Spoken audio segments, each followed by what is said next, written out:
Hello friends! Welcome back to my YouTube channel. For today's video, gagawa ako ng DIY stickers. No cricut or sticker papers? No problem. It is an easy way. And I hope magustuhan nyo. And if you haven't yet subscribed, don't forget to click the subscribe button and notification bell para updated ka pa sa mga new videos ko. I choose cupcakes to be my design for my stickers since my best friend baked a cupcake for my mom last Mother's Day, and I'm so very grateful about that. Thanks to my BFF.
And I added some ice cream and candy since they're too cute also.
After I draw, I put colors to make it more beautiful.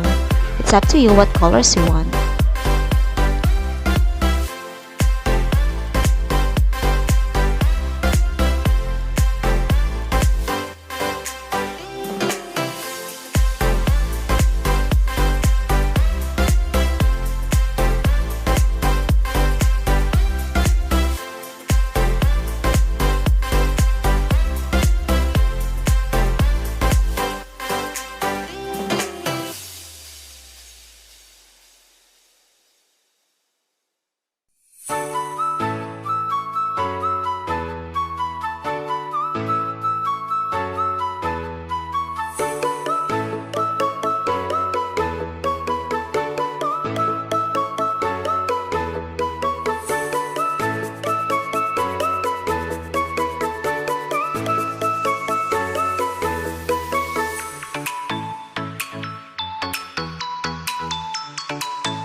I will also put the sketch tape so the colors will not be faded.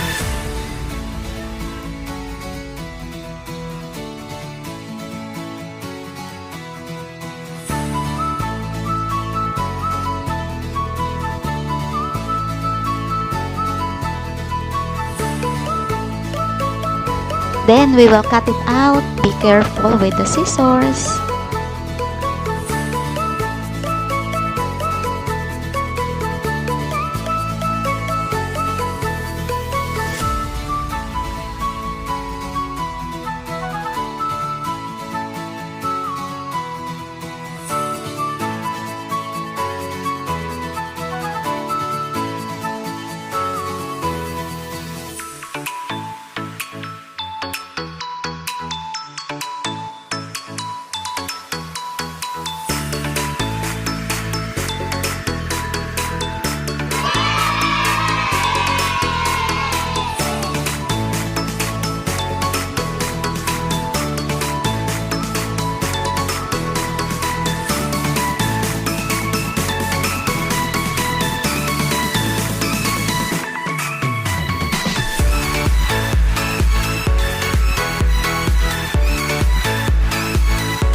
And now, we already have these cute designs, and since I only use bond paper, I will use glue to stick it on my notebook.